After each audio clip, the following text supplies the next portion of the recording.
Welcome to another edition of the Worth of Premier Sports Uncut Podcast.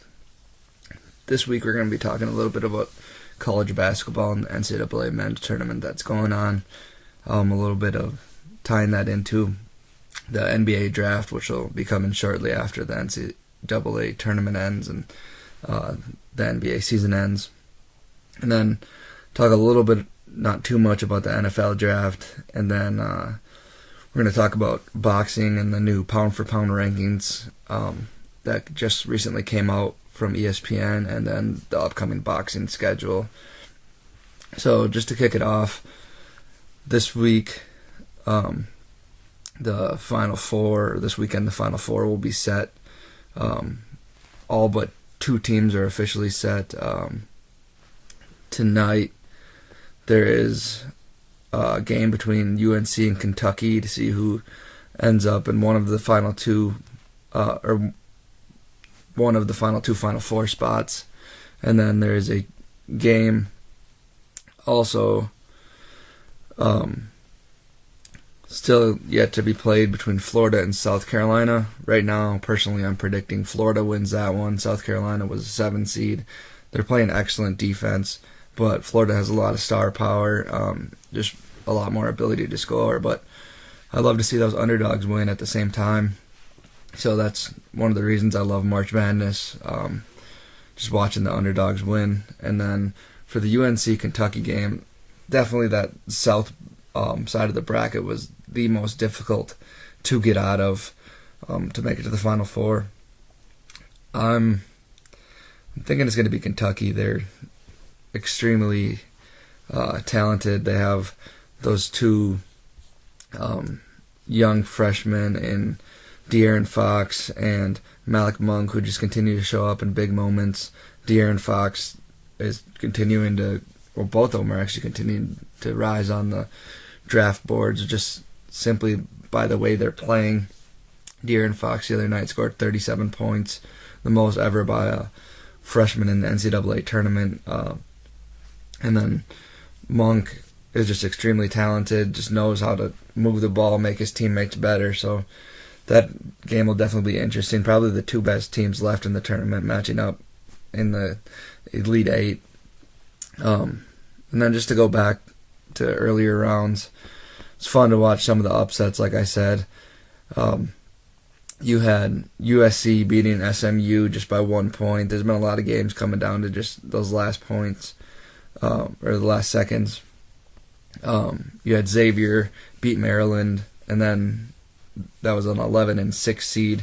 Then you had the 11 seed Xavier beat Florida State, and they dominated Florida State 91-66 in the and then the second round, and then they beat Arizona, the 2 seed, in the Sweet 16, 73-71. Again, one of those last second games. And then last night their luck ran out, I guess, and they fell to the 1 seed, Gonzaga, 83-59. A couple other exciting upsets that we saw. Obviously, I was rooting for Minnesota in the bracket, but they fell in the first round of Middle Tennessee, 81-72. Minnesota was a 5 seed, Middle Tennessee was a 12 seed, but we saw Middle Tennessee upset the 2 seed Michigan State Spartans last year, who a lot of people had predicted to win it all. So definitely a worthy team to lose to. Wichita State upset Dayton 64-58, a 10 seed over a 7 seed. That was in the first round as well. And then they came down to the last second against the 2 seed Kentucky, who those two kind of started to build a small rivalry in the national tournament, just because Kentucky broke up the perfect season that Wichita State had going a couple of years ago.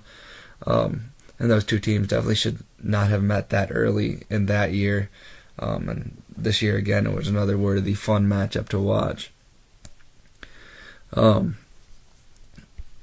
then Michigan actually obviously wasn't, the first round wasn't an upset. They were the 7 seed, and they beat the 10 seed, Oklahoma State, but they beat them 92-91. Came down to the last second, and then in the next round, Michigan, the 7 seed, beat the 2 seed Louisville, who I think that was a big bracket buster for a lot of people, 69-73. And then Michigan had an opportunity to move on to the Elite Eight and just lost by 1 point on a last-second 3-point attempt to Oregon, the 3 seed. So another, what I would consider bracket buster, with Michigan pulling it over Louisville. And then you had Rhode Island beat Creighton in the first round, the 11 seed over the 6 seed, 84-72. Another big bracket buster, but that one, in my opinion, could have gone either way. But a lot of people were just picking the high seed. And then maybe the biggest bracket buster of them all was the defending champions losing in the second round to Wisconsin. So Villanova, the 1 seed, lost to the 8 seed Wisconsin, 62-65. And then Wisconsin in the next round had a great opportunity to beat Florida, the 4 seed. It was a tough back and forth battle. And then, well, I think with 10 minutes left, Wisconsin was down 15, and then with 3 minutes left, they were still down 10. Florida kind of could have just held the ball, but instead tried to extend the score. I guess they were playing to win. I don't mind that mentality, but at the same time, if you're going to play to win, you got to make the shots. And then it went to overtime, and then they actually Florida won on a buzzer beater in overtime. Probably 0.2 seconds left on the clock when the guy got the shot off. So that was pretty exciting. So like I said, the matchups tonight are, or this afternoon actually, is number 4 Florida facing South Carolina. That matchup's in New York at 1:20. And then probably the most exciting matchup of the tournament, like I said, number 1 UNC facing number 2 Kentucky. And that's at 4:05, and that game's going to take place in Memphis. And then the winner of the South Carolina-Florida game will take on Gonzaga, and then the winner of the UNC-Kentucky game will take on Oregon. So kind of just talking about some of these freshmen and all this college basketball. I just want to talk a little bit about the NBA draft. A lot of people have Josh Jackson and Lonzo Ball as their 2 top players right now. I completely agree with Josh Jackson. He's definitely showed it throughout the year. He's extremely talented, has the NBA size, especially thickness-wise, in comparison to a lot of the other guys playing. A lot of people compare him talent-wise to what Brandon Ingram was last year, but he's a lot, like I said, he's got a lot more of an NBA-ready body and can shoot the ball a lot better. And then when it comes to Lonzo Ball, he's really excellent at creating for his teammates. Really talented point guard. I think he's averaging 12 points a game, 7 assists, and 7 rebounds. So obviously he's kind of doing it all for his team right now. And then, so I like him. I don't think those two should be the top 2 still. I think the top 2, in my opinion, should be Josh Jackson and De'Aaron Fox. De'Aaron Fox is of Kentucky. He's another guard. He plays the point guard just like Lonzo Ball does. Josh Jackson's like a shooting guard, small forward, a lot bigger. De'Aaron Fox, the only knock on him is he's kind of small. Not height-wise, he's 6'3", but he's only 175 pounds, so he needs to put some muscle on his body before he heads up to the big leagues. But then his teammate also is a very valid option to start moving up higher, especially if Kentucky can win tonight and move on, and those two continue to have the opportunity to showcase their talents. Malik Monk is his teammate. He's 6'3", 200 shooting guard, excellent at shooting the three, but he can also create for himself, drive in there, and got a lot of speed, a lot of talent, and seen him pull off some crazy dunks this year so far, so that'll be exciting to watch at the next level. Another big name on the draft board is Markelle Fultz out of Washington, another point guard, so there's a lot of good guards in this draft.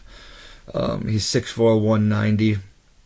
Obviously didn't have as much of opportunity to show himself in the NCAA tournament as he would have wanted, but he did what he could during the regular season to place himself in the top 5, I would say.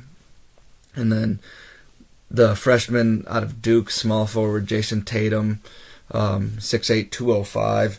Early in the season, he didn't have the greatest year, but down the stretch, he definitely helped out Duke, and I think he solidified himself a top 5 pick as well. Him and just like Josh Jackson, he has the size and the athleticism to play the small forward position and come in, I think, as a rookie and really help a team out.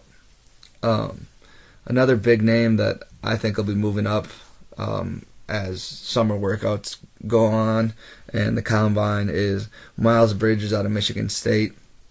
He's a power forward, 6'7", 230, really good at getting the rebound, can shoot the mid-range, and can score inside.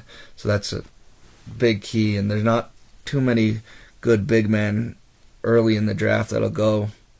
The other big men that'll probably go in the top 10 are Jonathan Isaac out of Florida State. He's a little bit smaller, though, and body-wise, he's 6'10", 210 pounds, so he's got to definitely put some meat on his bones for the draft. And then Lauri Markkanen out of Arizona, he's 7 foot 230, so he's got some size to him. He'll be another player I think that can come in and make an impact right away. And then TJ Leaf, who's Lonzo Ball's teammate at UCLA. Those two have been a deadly combo all year. He's 6'10", 225, another power forward. So definitely a lot of interesting talent in the draft, and those will kind of switch around as the rest of this tournament plays out and the summer workouts, the combine and whatnot goes on. But definitely my top 5 right now are Josh Jackson, Lonzo Ball, De'Aaron Fox, Markelle Fultz, and Malik Monk. But like I said, it'll be interesting to see how things shift and what teams end up where in the lottery, especially considering a lot of teams in the NBA will draft based off of need rather than talent. And sticking with some draft talk, like I said, I want to talk a little bit about the NBA or the NFL draft, not too much about the NFL draft. Earlier this week, I just finished outputting a second NFL mock draft, and I think the consensus number 1 still is Myles Garrett. I think he's number 1 on everyone's draft board, probably the most talented player in the draft. Really big-bodied DN with a lot of speed, and he showed a repertoire of pass rush moves, which in the NFL, if you only have one pass rush move, you're not going to make it. For example, a guy who's only had one pass rush move in college and still not been able to develop one in the NFL is Jarvis Jones. Played for Georgia in college, and then now he's been with the Steelers or Pittsburgh Steelers for the last 4 years. He's had 1 sack in 4 seasons. Still a free agent. Definitely probably going to be hard for him to find a job just because 1 sack in 4 years, you're not impressing anybody. So you got to have that repertoire of pass rush moves. Number 2 to San Francisco. That's interesting right now. I'm thinking just based on the fact that they only have one guy on the roster that's a quarterback. They're going to have to draft a QB. Doesn't look like the Patriots are going to trade Jimmy Garoppolo, and if they do, it's probably going to be to the Browns. Would make sense for them to try to get Myles Garrett. If you're going to trade and get a high first rounder, trade that much talent as your backup quarterback. So I'm thinking San Francisco is going to take a quarterback, like I said. Now it's a toss-up between, in my opinion, Deshaun Kaiser and Mitchell Trubisky. I personally like Kaiser better, but based on the style system that they are going to be playing in San Francisco this year with Shanahan, having Matt Ryan last year, I think Mitchell Trubisky fits that a little bit better. My only knock on Trubisky is he only really had 1 year of starting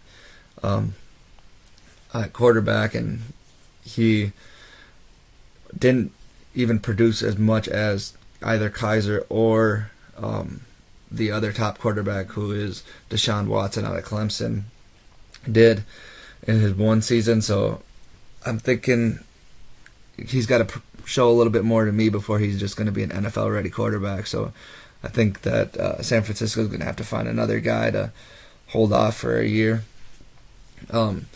Number 3 to Chicago. I'm just going to do my top 10 quick, and then we're going to move on to some boxing. But number 3 to Chicago, Jonathan Allen, the defensive tackle out of Alabama. Alabama's definitely the most pro-ready defense. There's 3 or 4 guys from Alabama that are going to go in the first round, all defensive players.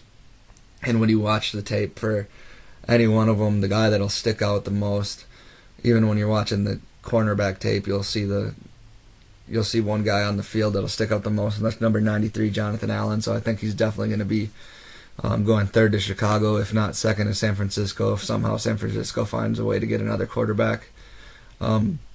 Number 4 to Jacksonville. I have Jacksonville needs help in the secondary. They lost some secondary guys this offseason, so I have Jabril Peppers.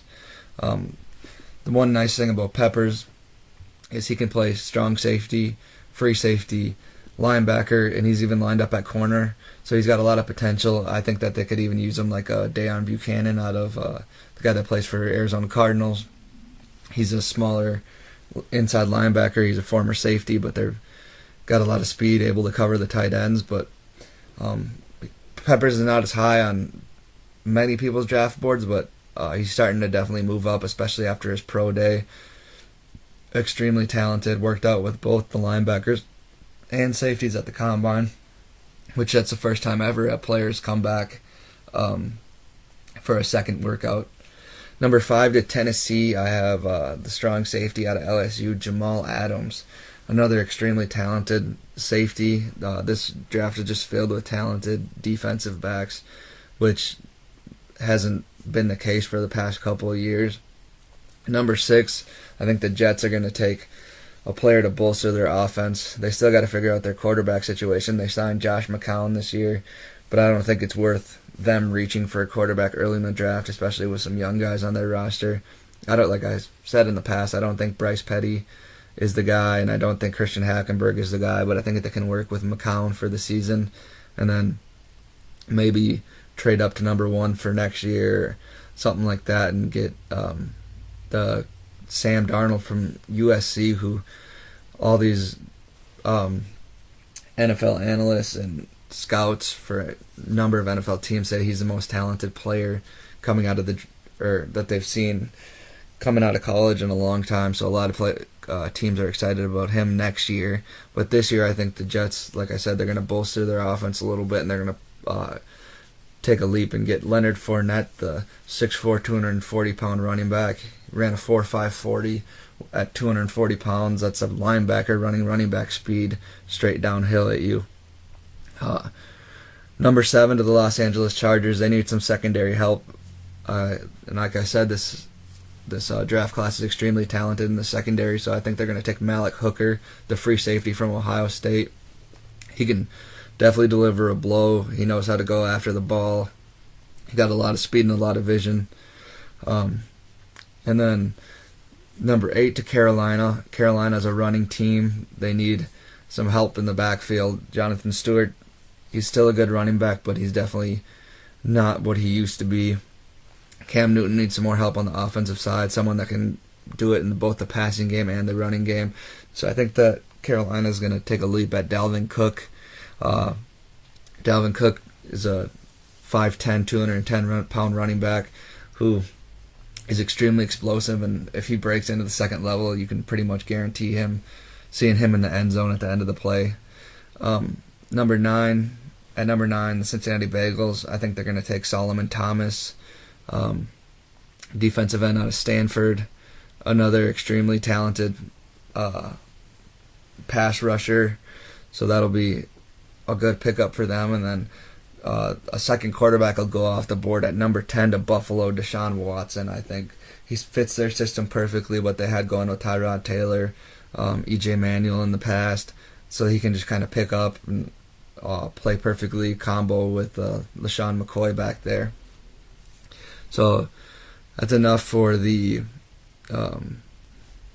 NFL draft talk for now. I've done a lot of NFL draft write-ups lately.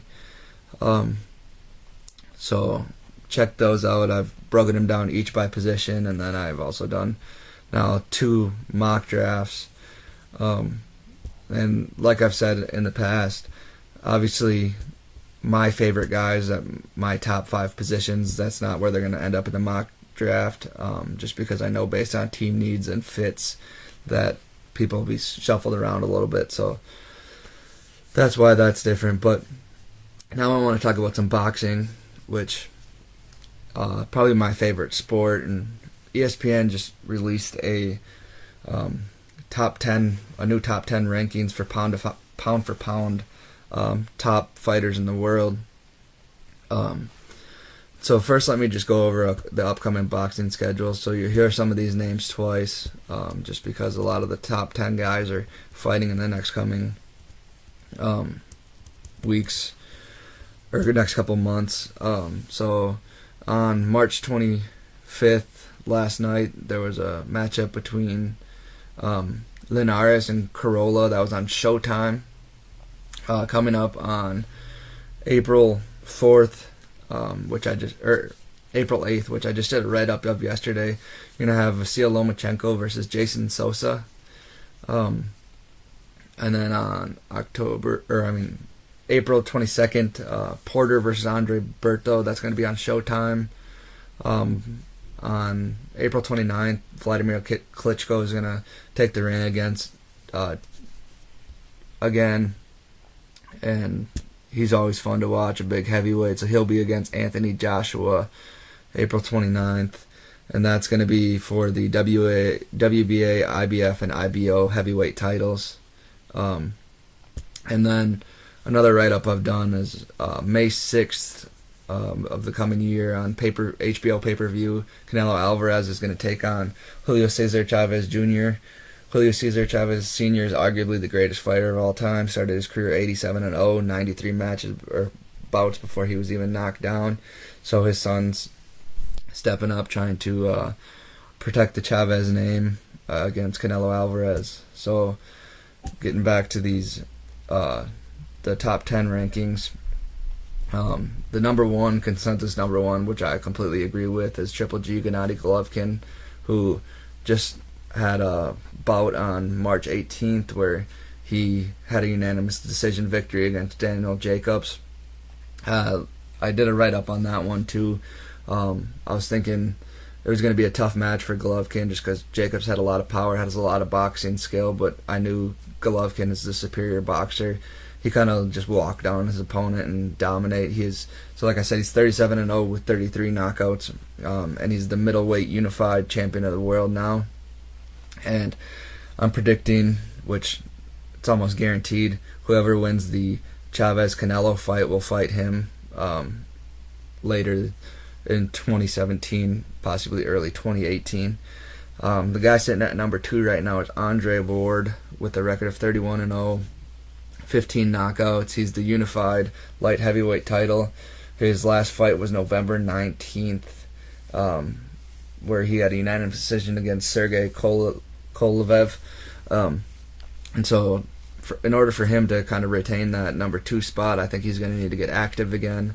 He has no fights scheduled, so you can't just sit there and hold that number 2 spot without protecting it, especially with the number 3 guy having a huge fight coming up on April 8th. So Vasil Lomachenko, he's only got 8 professional fights. He's 7-1 in those 8 professional fights.